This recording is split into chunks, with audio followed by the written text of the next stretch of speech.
खबर है पूरे बिहार और देश दुनिया से। सरकार बनाने के लिए नीतीश पर डोरे डाल रहा महागठबंधन।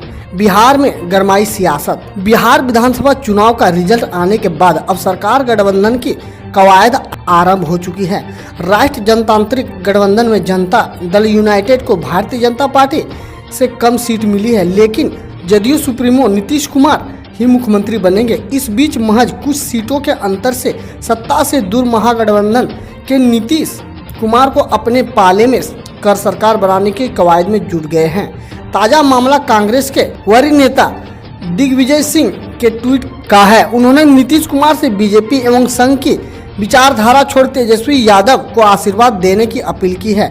जेडीयू ने ऐसी किसी संभावना से इनकार किया है। इस मामले में बिहार में सियासत की गर्माती दिख रही है।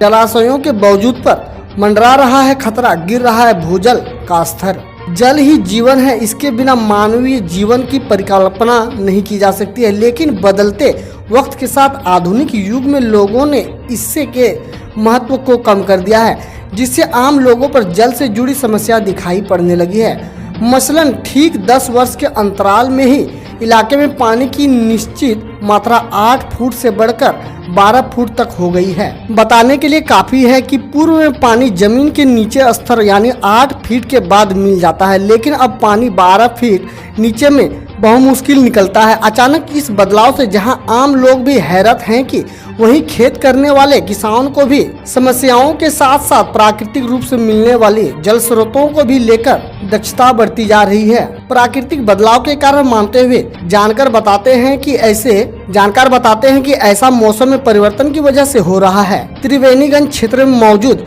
जलाशयों की स्थिति बद से बदतर होती जा रही है। ऐसे सैकड़ों जलाशय अतिक्रमण की वजह से मिट गए हैं और बचे हुए जलाशय के बावजूद भी खतरा मंडरा रहा है। तालाब का निर्माण वैज्ञानिक सोच को लेकर किया गया है, जिससे जल की निश्चित मात्रा धरती की ऊपरी सतह पर बनी रहे, लेकिन मानवीय सुख सुविधा के लालच में लोग ने छेड़छाड़ की है। रबी की तैयारी में जुटा इफ्को, 58,000 बोरी यूरिया की आई रेट। खबर है बक्सर से। रबी की खेती के लिए एक तरफ कृषि विभाग कमर कसकर तैयार है, तो वहीं विभाग के कदम से कदम मिलाते हुए उर्वरक उत्पाद इफ्को भी लगातार प्रयासरत है। वैसे तो जिले में पहले से ही सभी प्रकार के उर्वरक का पर्याप्त भंडार मौजूद था, बावजूद इसके किसान को खेती के दौरान परेशानी नहीं हो, यह सोचते हुए इफ्को ने 58,000 बोरी यूरिया की रेक पहले ही मंगा दी। इसकी जानकारी देते हुए इफ्को के वरीय प्रबंधक विनय कुमार सिंह ने बताया कि खरीफ की जरूरत पूरी करने के बाद अब इफ्को किसानों के लिए रबी सीजन की तैयारी में अभी से जुट गया है। इसके लिए मंगलवार को बक्सर में 58,000 बोरी यूरिया की रेक मंगाई गई है, जिसमें कुछ भाग आरा डिपो को भेजा जाएगा, जबकि शेष सारा यूरिया बक्सर के किसानों के लिए सभी प्रखंड में मौजूद उर्वरक बिक्री केंद्र पर भेजने की तैयारी चल रही है। इसके लिए मंगलवार को सुबह से ही 50 ट्रक आकर खड़े हैं, जिन पर यूरिया के बैग लोड कर दिया गया है, पर मंगलवार को मतगणना के कारण एक भी ट्रक नहीं भेजा जा सका।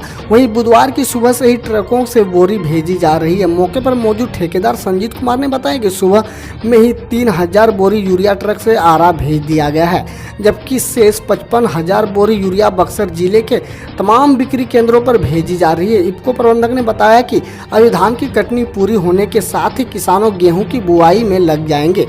इसको देखते हुए इफ्को द्वारा पहले यूरिया समेत अन्य उर्वरक का पर्याप्त भंडारण कर लिया जा रहा है, जिससे समय पर किसानों की जरूरतें पूरी हो सके और उन्हें इसके लिए कहीं भटकना नहीं पड़े। इंडियन बैंक ने मंझली गांव में ग्राम संपर्क अभियान कार्यक्रम का किया आयोजन। प्रमंडलीय कार्यालय भागलपुर के दिशा निर्देश पर इंडियन बैंक महेशपुर द्वारा मंझली गांव में ग्राम संपर्क अभियान कार्यक्रम आयोजित किया गया, जिसकी अध्यक्षता बैंक के शाखा प्रबंधक कुमार विवेक ने किया। इस कार्यक्रम में मुख्य अतिथि के रूप में मुख्य शाखा प्रबंधक भागलपुर के प्रदीप कुमार मौजूद थे। कार्यक्रम में बैंक की सभी सुविधाओं बारे में विस्तृत रूप से बताया। इस दौरान मुख्य शाखा प्रबंधक भागलपुर के प्रदीप कुमार के द्वारा ग्रामीण में बताया गया कि इंडियन बैंक गांव के लोगों के लिए कई तरह की सुविधाएं उपलब्ध कराती है, जिसमें मुख्य रूप से केसीसी ऋण, वाहन ऋण, गोल्ड लोन सुविधा, स्वयं सहायता समूह ऋण योजना, मशरूम मखाना उत्पादन, मछली पालन, डेयरी उद्योग, गोडाउन, कोल्ड स्टोरेज आदि की सुविधा दे रही है। जबकि bank, ATM, internet banking, mobile banking, Bhim app के जरिए लोगों को लेन देन के आसान बनाया। सामाजिक सुरक्षा योजना के तहत अटल पेंशन योजना, प्रधानमंत्री जीवन ज्योति जीवन सुरक्षा योजना, अन्य बीमा उत्पाद भी लोगों को मुहैया कराती है। साथ ही वरिष्ठ नागरिक, महिला सैनिक बचत खाता, स्वयं सहायता समूह बचत खाता, आवर्ती मियादी जमा खाता जैसी सुविधा लोगों को लगातार उपलब्ध करा रही है। बच्चों को ठंड के मौसम में निमोनिया से बचाने के लिए संपूर्ण टीकाकरण जरूरी। खबर है छपरा से। सर्दी के मौसम में बच्चों को निमोनिया से बचाने के लिए टीका लगवाना अति आवश्यक है। विश्व निमोनिया दिवस पर बातचीत के दौरान जिला प्रतिरक्षण पदाधिकारी डॉक्टर अजय कुमार शर्मा ने बताया कि निमोनिया सांस से जुड़ी एक गंभीर बीमारी है। बैक्टीरिया, वायरस या फंगल की वजह से फेफड़ों में संक्रमण हो जाता है। आमतौर पर बुखार या जुकाम होने के बाद निमोनिया होता है और यह 10 दिन में ठीक हो जाता है। 5 साल से छोटे बच्चों व 60 साल से ज़्यादा उम्र के लोगों में प्रतिरोधक क्षमता कम हो जाती है और इसलिए निमोनिया का असर जल्द होता है। बैक्टीरिया से बच्चों को होने वाली जानलेवा निमोनिया का टीकाकरण कर रोका जा सकता है। बच्चों को निमोकॉल कंजुगेट वैक्सीन यानी पीसीवी का टीका जन्म के 2 माह, 4 माह, 6 माह, 12 माह और 15 माह पर लगाने होते हैं। प्राथमिक स्वास्थ्य केंद्र से लेकर जिला अस्पताल में आवश्यक टीकाकरण की सुविधा मौजूद है। प्रत्येक वर्ष 12 नवंबर को विश्व निमोनिया दिवस मनाया जाता है। सर्दी के मौसम में निमोनिया के मामले ज़्यादा आते हैं। क्रिकेटर ब्रायन लारा बोले, मुंबई इंडियंस की तरह नहीं खेल सकती दुनिया की कोई भी टीम। वेस्टइंडीज के पूर्व कप्तान ब्रायन लारा ने मंगलवार को आईपीएल 2020 का खिताब जीतने वाली मुंबई इंडियंस को लेकर कहा कि दुनिया की कोई भी टीम मुंबई इंडियंस की तरह नहीं खेल सकती। लारा ने कहा, वे एक अकाल्पनिक टीम है। अगर वे शीर्ष पर नहीं होते हैं तो वे शीर्ष के काफी नजदीक होते हैं। इस साल आयोजित नहीं होगा दुनिया का सबसे बड़ा पशु मेला शामिल पुष्कर मेला। राजस्थान के अजमेर के जिलाधिकारी प्रकाश राज पुरोहित ने बताया कि कोविड-19 के दिशा निर्देश के अनुसार इस वर्ष पुष्कर मेला आयोजित नहीं होगा। बकौल राज पुरोहित, सरकार मेले में किसी कार्यक्रम का आयोजन नहीं करेगी। कथित तौर पर पुष्कर मेला दुनिया के सबसे बड़े पशु मेला में से एक है, जहां हजारों की संख्या में ऊंट व घोड़े का सौदा होता है। गुजरात उपचुनाव में सभी 8 सीटों पर बीजेपी को मिली जीत। सीएम बोले, आगामी चुनाव का ट्रेलर।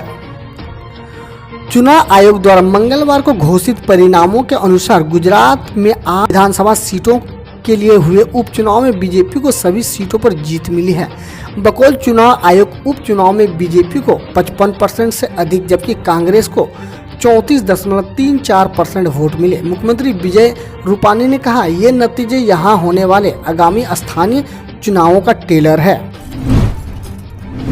अब तो आदत सी है सबको ऐसे धोने की। आईपीएल में मुंबई इंडियंस की जीत पर वीरेंद्र सहवाग बोले। पूर्व क्रिकेटर वीरेंद्र सहवाग ने आईपीएल 2020 में मुंबई इंडियंस की जीत को लेकर कहा, अब तो आदत सी है सबको ऐसे धोने की। उन्होंने कहा, दुनिया में सबसे बेहतरीन T20 फ्रेंचाइजी और इस फॉर्मेट में सबसे बेहतरीन कप्तान जीत के हकदार मुंबई इंडियंस। कोई शक, कई चुनौतियों के बावजूद आश्चर्यजनक रूप से अच्छी तरह से आयोजित टूर्नामेंट। गिरफ्तारी के 7 दिन बाद अर्नब गोस्वामी को सुप्रीम कोर्ट से मिली अर्जी जमानत। सुप्रीम कोर्ट ने आत्महत्या के लिए उकसाने के आरोप में गिरफ्तार रिपब्लिक टीवी के editor in chief Arnab Goswami समेत 3 लोगों को 50-50 हजार के बॉन्ड पर अंतरिम जमानत दे दी है। बकौल सुप्रीम कोर्ट, अर्नब की अंतरिम जमानत अर्जी खारिज करने में हाईकोर्ट से गलती हुई है। अर्नब को इंटीरियर डिजाइनर की खुदकुशी मामले में 4 नवंबर को गिरफ्तार किया गया था। हम रोज ऐसे ही न्यूज लाते रहेंगे, तो यदि आपने अभी तक क्लीन न्यूज को सब्सक्राइब नहीं किया है तो पहले फटाफट सब्सक्राइब कर लें, साथ ही बेल आइकन को दबा दें ताकि कोई अपडेट मिस ना हो।